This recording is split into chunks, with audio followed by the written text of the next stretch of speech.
c'est tout produit chimique qui va perturber l'équilibre de votre corps, l'équilibre physiologique. Alors, je les ai regroupés en 6 familles. Je peux vous montrer si vous voulez. AVS avec Philippe Robichon. AVS, ça veut dire à votre santé. Bonjour, bienvenue, ravi de partager ces heures de déjeuner pour parler santé avec vous. Et ce matin, on va essayer de changer l'eau du bocal avec mon invité qui s'appelle Corinne Lalo. Bonjour et bienvenue Corinne. Bonjour. Vous êtes journaliste depuis 3 décennies, grand reporter spécialisé dans les sujets santé. Vous avez couvert les grandes affaires, celles du sang contaminé, le nuage de Tchernobyl, la vaccination contre l'hépatite B, la grippe H1N1 et celle du Mediator notamment. Voilà, et vous êtes là aujourd'hui pour nous parler de la réédition de votre livre, Les perturbateurs endocriniens, tout ce qu'on ne vous dit pas, le grand désordre hormonal aux éditions du Rocher. Avec beaucoup de simplexité d'ailleurs, simplexité dont vous avez hérité d'un livre qui a 63 ans aujourd'hui, qui s'appelle Printemps silencieux de Rachel Carson. Pourquoi est-ce que Rachel, il y a 63 ans, avait déjà tout vu ? Parce que c'était une personne extraordinaire. C'était une femme qui était hors du commun et qui était biologiste marine et qui adorait la nature. Donc, elle, ce qui la passionnait, c'était, et surtout la mer, d'aller voir les insectes. Elle insiste, elle a écrit un livre qui s'appelle Le Printemps silencieux, qui a été un best-seller. Et elle, ce qu'elle disait, c'était, il faut garder la capacité de s'émerveiller. Et donc, elle allait au bord de la mer, elle regardait la mer, les poissons, les crustacés, les coquillages, et elle disait, c'est merveilleux, il faut garder cette capacité de s'émerveiller. Et parce qu'elle observait la nature avec beaucoup d'amour et beaucoup d'émerveillement, eh bien, elle a vu qu'il y avait des modifications.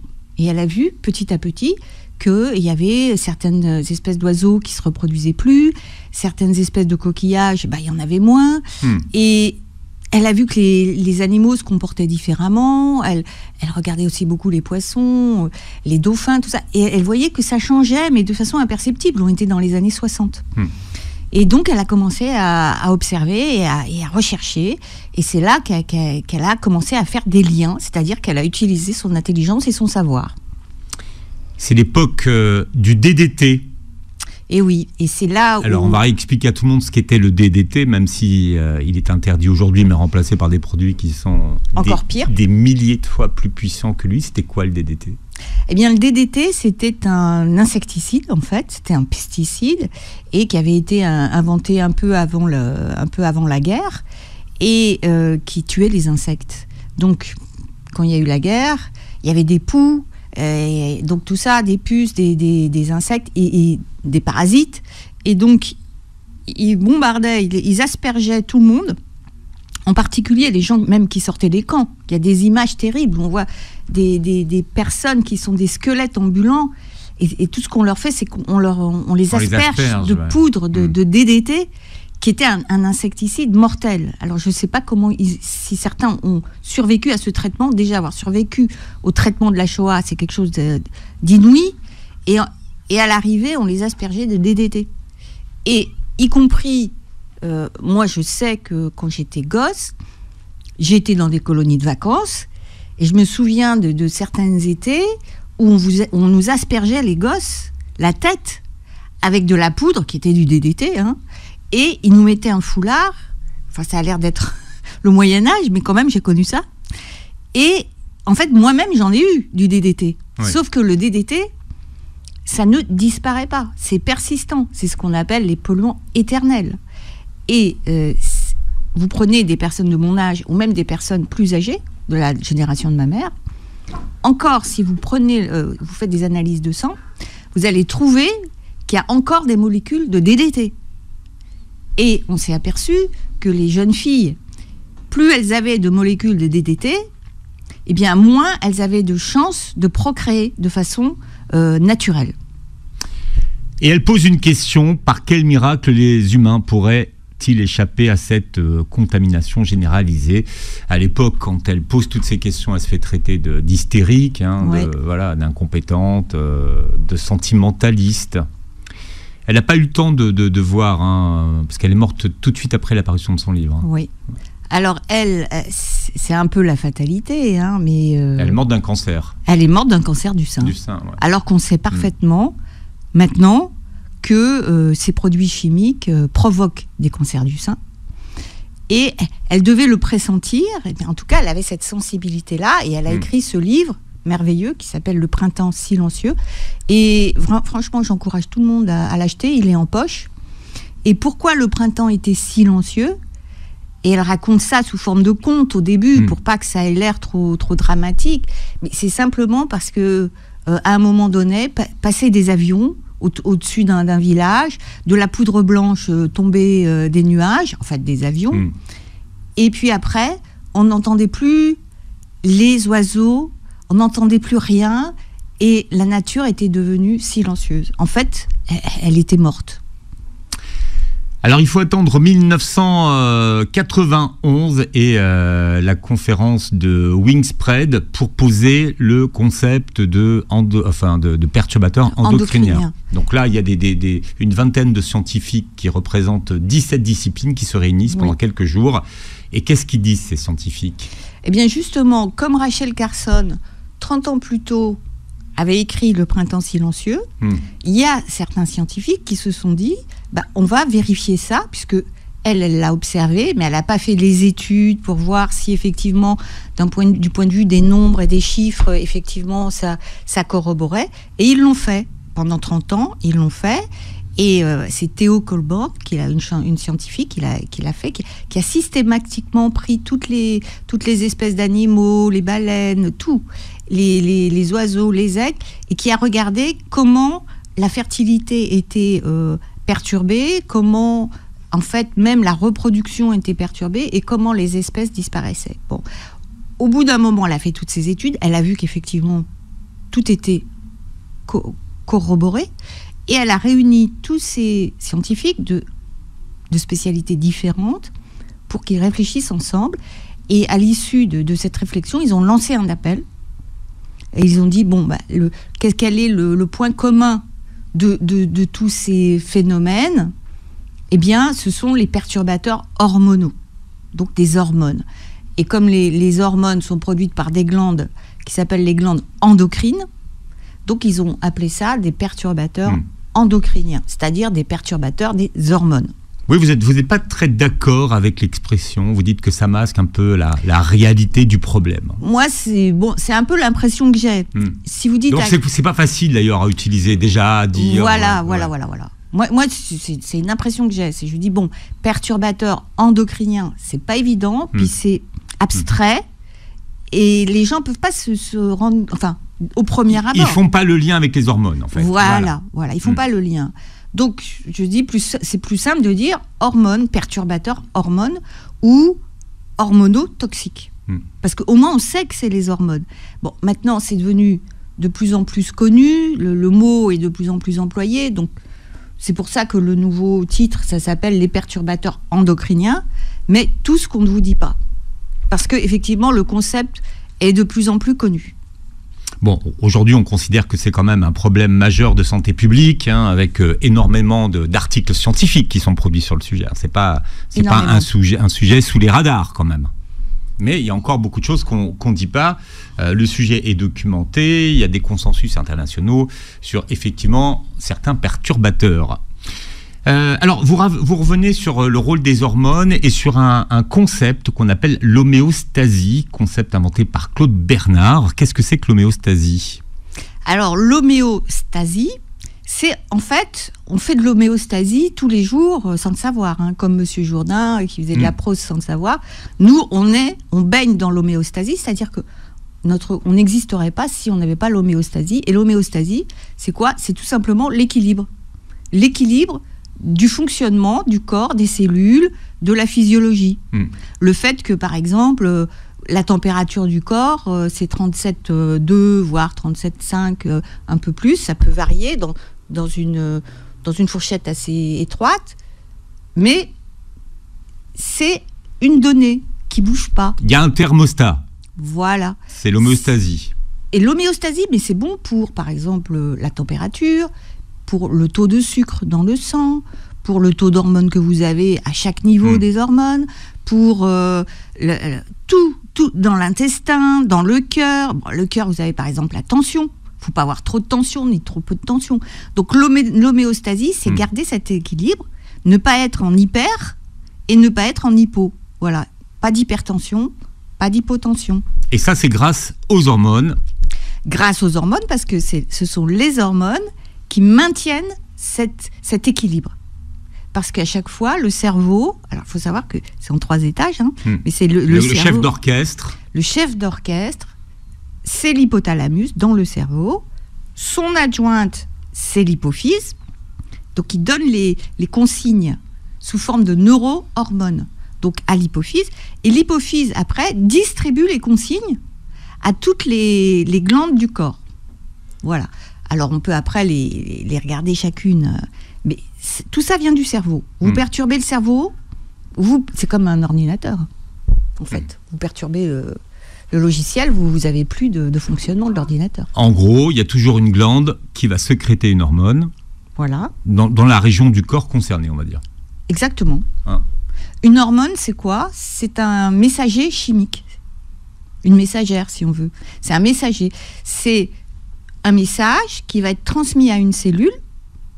La cellule va intégrer le message et elle va faire un rétrocontrôle. Elle va dire « J'ai intégré le message, c'est bon, cerveau, vous pouvez redresser la consigne. » Corinne Lallot, journaliste santé spécialisée justement dans ces questions de santé, vient nous parler de son nouveau livre qui s'appelle « Les perturbateurs endocriniens, tout ce qu'on ne vous dit pas, le grand désordre hormonal » aux éditions Le Cherche Midi. Alors, quelle définition vous donnez à un perturbateur endocrinien? Je ne demande pas la définition des autres, mais la vôtre.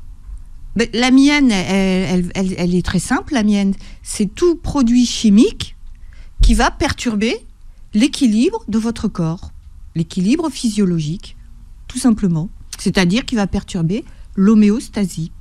Alors, vous les regroupez en 6 familles, les 6 P. P pour poison. P pour poison, Ouais. P pour pétrole. Ouais. Parce que ce sont des produits chimiques qui sont fabriqués à partir du pétrole. C'est synthétique. Alors, je les ai regroupés en 6 familles. Je peux vous montrer si vous voulez. Je ne sais pas si on voit. Alors, ça passe mal à la radio, mais pour la vidéo, c'est bien. Voilà, alors, vous le montrez. Alors, le premier P. Le premier P sont les pesticides. Oui. Historiquement, donc les pires. Et C'est même les plus dangereux. Les plus dangereux, Ouais. oui. Bon, tous le sont, mais comme les pesticides, ils ont un effet aigu qui est de tuer directement, puisqu'ils sont faits pour ça. Pesticides, cide, ça veut dire tuer. Donc, ils tuent les insectes. Bon. Alors, ceux-là sont les pires. Surtout, il y a eu plusieurs générations de pesticides. Il y a eu les anciens qui étaient plutôt méthaniques. Après, comme le raconte très bien Rachel Carson, il y a eu une autre génération qui était avec du carbone. Alors en mettant du carbone avec des métaux, on rapprochait le danger du corps humain. Vous voyez ? Et puis après, il y a eu encore pire avec de la synthèse chimique qui a assemblé plusieurs molécules. Et toutes ces molécules n'existent pas dans la nature. Mais comme elles ont un air de famille avec nos propres cellules, elles vont réussir à les tromper. Ça, les pesticides sont les pires. Après, vous avez les P comme plastifiants. Voilà, les plastifiants, c'est tous les plastiques. Donc tout ça, c'est du pétrole aussi. Et dans les plastiques, vous avez les plastiques durs et les plastiques mous. Alors, les plastiques durs, c'est les bisphénols, bisphénol A.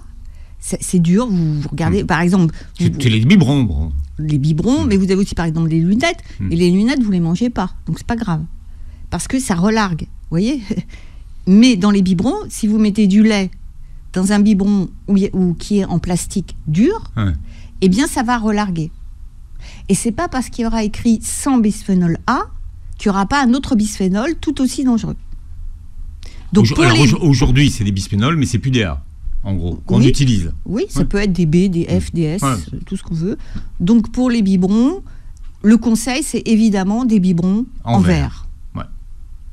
Même s'il y a écrit sans bisphénol A, il ne faut pas le prendre parce qu'il vaut mieux du verre. S'il y a du plastique, automatiquement, si vous mettez du chaud, quel que soit le plastique, ça va relarguer. Il faut savoir que c'est valable pour tout. Vous mettez du café chaud dans un gobelet en plastique, il y a du plastifiant, du plastique qui va se relarguer, et donc un perturbateur hormonal. Vous mettez de la soupe dans une boîte en carton, ou même de la pizza, mais enfin la pizza, ça touche pas trop, c'est moins grave. Mais vous allez dans n'importe quel supermarché, vous voyez, ils font cuire des poulets, ils les mettent tout de suite dans du plastique. C'est vrai, des barquets de plastique. Ouais. Voilà. Donc tout ce qui est chaud que vous mettez dans du plastique, c'est pas bon. Donc ça relargue le plastique. Mais les dames qui font du batch cooking et qui mettent tout dans des boîtes. Alors là, c'est très grave. Qui seraient en plastique. Ah ben oui. Bah alors non. Verre, boîte en verre. Verre. Ouais. Et aussi, je suis tombée une fois, moi je faisais un reportage dans un très grand restaurant, 3 étoiles. Et ils faisaient ils s'appellent ça de la cuisson douce, qui dure très longtemps. Mais en fait, ils mettent de la viande ou du poisson dans un sac en plastique, à cuisson à basse température, oui. Mais c'est de l'eau chaude, autour du plastique. Et donc, si vous avez la viande ou le poisson dans le plastique, alors elle sera très tendre, c'est sûr, mais par contre, il y aura du bisphénol et des perturbateurs endocriniens.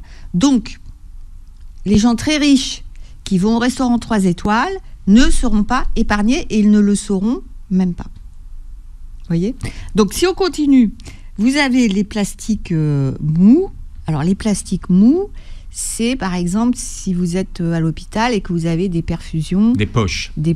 Voilà, tout ça, c'est du plastique mou. Et là, ce sont des phtalates. Et les phtalates, eh bien, ça imite les hormones féminines et ça peut perturber donc la masculinisation des garçons et ça perturbe aussi les hormones des filles. Bon, mais il y a le professeur Habert du CEA, du commissariat à l'énergie atomique, qui avait fait des études sur les testicules de fœtus, où il a vu que les phtalates perturbaient les testicules et donc déjà les cellules germinales des spermatozoïdes. Donc, et tout ça, il pouvait pas ça se voit pas tout de suite à la naissance, mais ça pourra se voir plus tard, et c'est ce qu'on appelle l'origine fœtale des maladies de l'adulte. Il y a pas mal de maladies de l'âge adulte qui, en fait, ont été initiées à l'âge fœtal. Alors après, ça ne veut pas dire que ça va automatiquement se développer, hein, mais il ne faut pas en rajouter. C'est un peu ça. C'est une des explications. Alors, 3e P.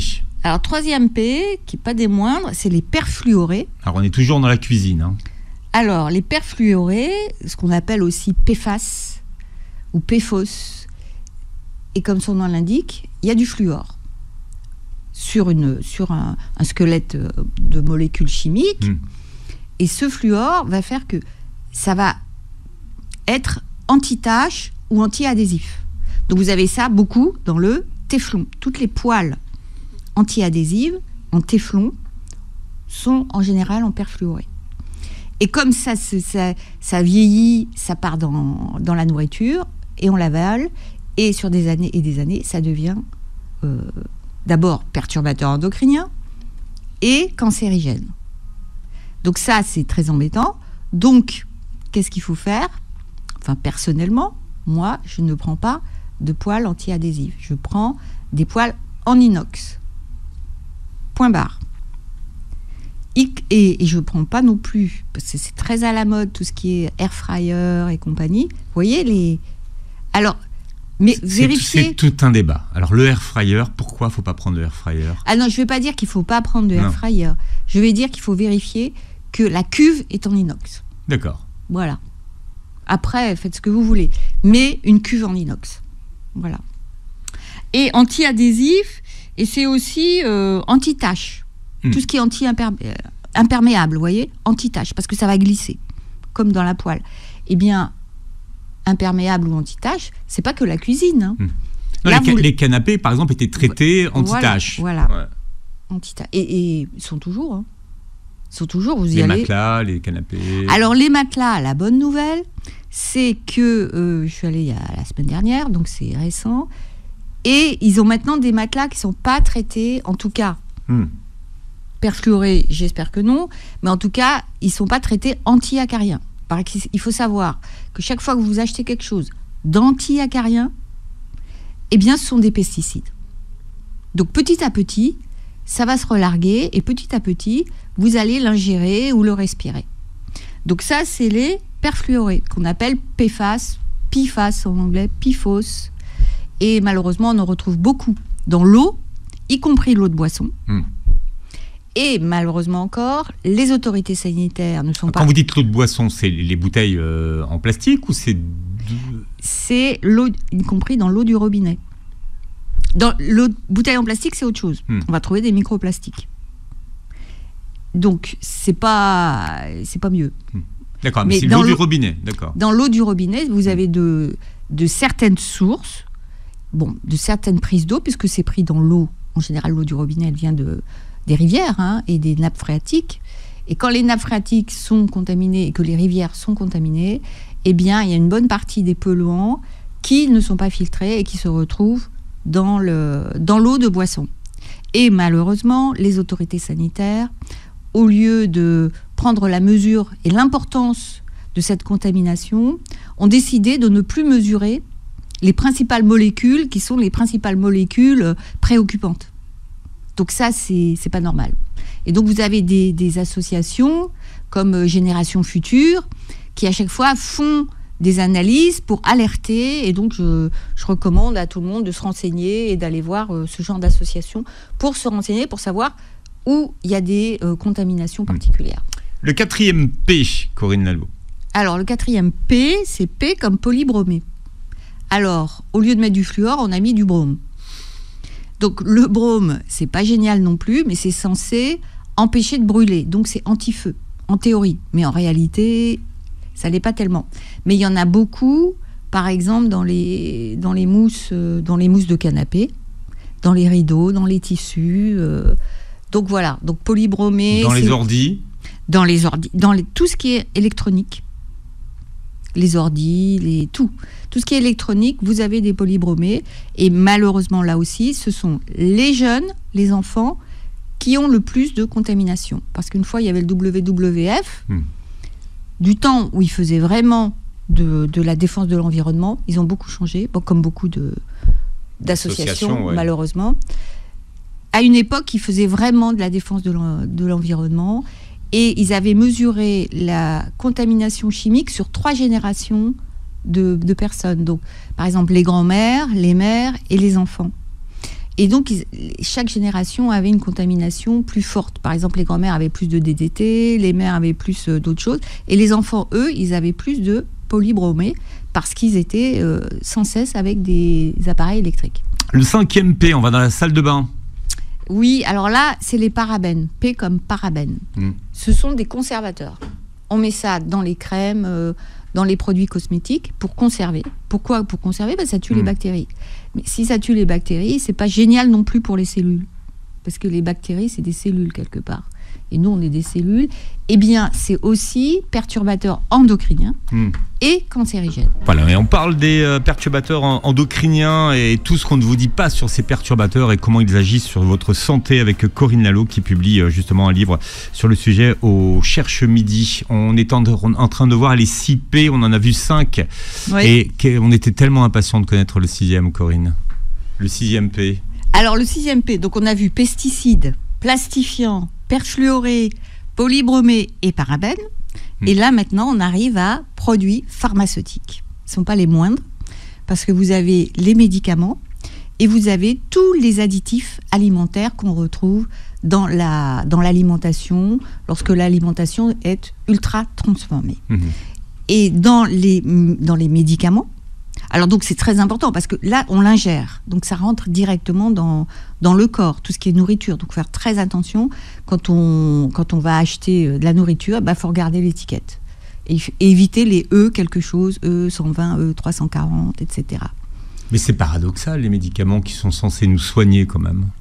Alors les médicaments, c'est autre chose. Les médicaments, ils sont supposés nous soigner, mais ils ont une action. Et la plupart des médicaments sont des médicaments à base de molécules synthétiques de pétrole. Donc, avant, on soignait avec des plantes, et à partir des années 1900, sous l'influence, alors là c'est toute une histoire qui mériterait un livre à elle toute seule, hein, c'est sous l'influence de la fondation Rockefeller aux États-Unis qu'il produisait du pétrole. Donc ça l'arrangeait pas qu'il y ait trop de plantes naturelles qui soignent. Donc il a carrément racheté toutes les universités, il a racheté les associations de médecins pour faire en sorte qu'on ne soigne plus avec des plantes, mais qu'on soigne avec des produits chimiques à base de pétrole. Sauf que les produits chimiques à base de pétrole, eh bien, sont des perturbateurs endocriniens parce qu'ils imitent les hormones. Et dans les médicaments... Il les imite et il les leurre. Et il les leurre. C'est ça qu'il faut comprendre. Et il les trompe. Ouais, il les trompe. Il les trompe parce que comme ils sont à base de pétrole et que le pétrole, à la base, ce sont des plantes, donc quand même des molécules naturelles, eh bien, il y a du carbone, et nous sommes du carbone aussi. Ouais. Alors, il y a un dogme admis depuis la Renaissance qu'on doit à Paracelse, c'est la dose qui fait le poison. Et pourquoi est-ce que ce dogme est obsolète ? Parce que effectivement, tout ce que vous nous dites, c'est des doses infinitésimales. Oui, c'est infinitésimal, et il faut un milliardième de molécules, donc de parties par milliers, pour avoir un effet néfaste, parce que les hormones agissent à des niveaux infimes.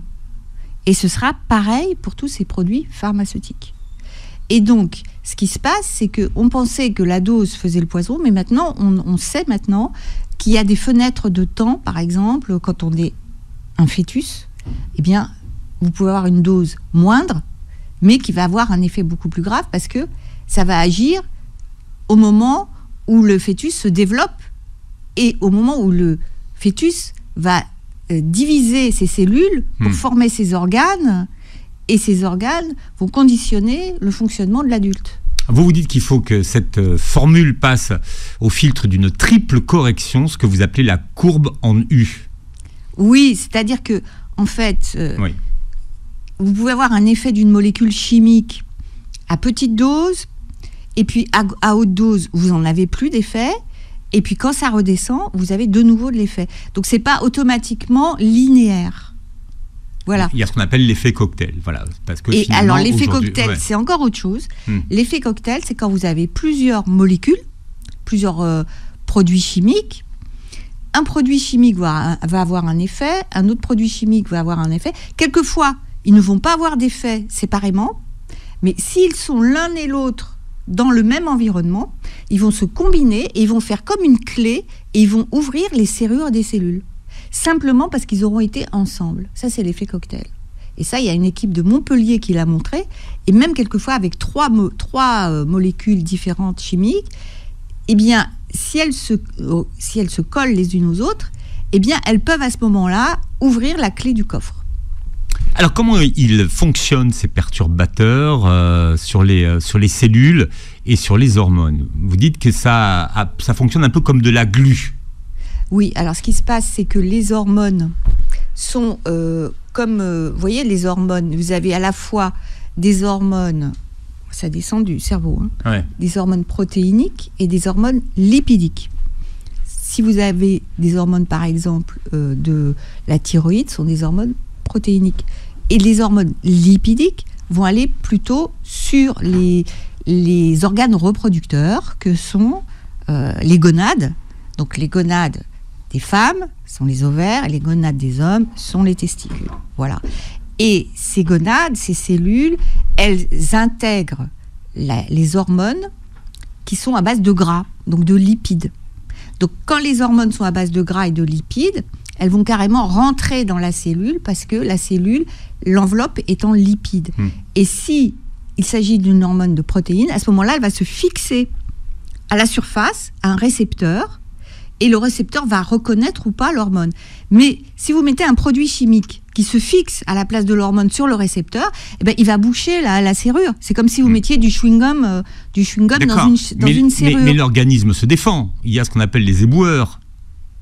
Alors les éboueurs, ils vont faire ce qu'ils peuvent, les pauvres. Le cytochrome P450. Ah oui, alors voilà. Il est censé nous détoxifier. Oui, heureusement qu'on l'a. Si on ne l'avait pas, mais lui, il va pouvoir rentrer dans la cellule. Parce que si vous prenez le système immunitaire. Tout ce qui est immunoglobulines, les macrophages, les globules blancs, eux ne peuvent pas rentrer dans les cellules. Ils vont rester entre les cellules. Donc, ils vont nettoyer à l'extérieur des cellules. Et le seul qui va nettoyer à l'intérieur des cellules, c'est le cytochrome P450. Et ce fameux cytochrome P450, c'est lui aussi qui donne ce qu'on appelle le glutathion. Donc, il y a des gens qui ont quand même entendu parler du glutathion, surtout depuis 2020, étant donné qu'effectivement, vous avez des produits chimiques, des médicaments, dont les vaccins, qui vont perturber le glutathion et épuiser les réserves de glutathion. Donc, il faut remonter les réserves de glutathion. Et donc, le cytochrome P450, c'est, par exemple, du glutathion, parce que lui, il peut rentrer dans la cellule pour détoxifier. Ce qui n'est pas le cas du système immunitaire qui va rester en dehors. Quel regard portez-vous sur des maladies qui, a priori, n'ont rien à voir avec ces perturbateurs que vous évoquez ce matin, comme les fameuses maladies de société, que sont le diabète, l'obésité, mais aussi les maladies de la thyroïde, les leucémies, l'asthme, les allergies?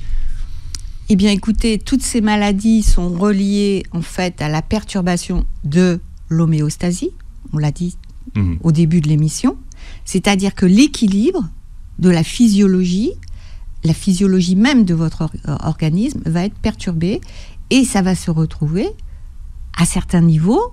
Alors, quelquefois, c'est plurifactoriel, c'est-à-dire vous pouvez avoir plusieurs causes qui vont produire un même effet, mais elles ne vont pas s'annihiler les unes les autres. Donc, vous prenez par exemple les allergies. Les allergies, alors, ça il y a une épidémie d'allergies aujourd'hui, et des allergies qu'on ne pouvait même pas soupçonner parce que c'est des produits qu'on ne consommait pas. Oui, et puis ça a explosé. Vous prenez les jeunes générations à l'heure actuelle, il y en a quoi ? Il y en a 1 sur 2 qui est allergique, un peu plus même quelquefois. Mais est-ce qu'ils sont allergiques aux mêmes choses que leurs parents ?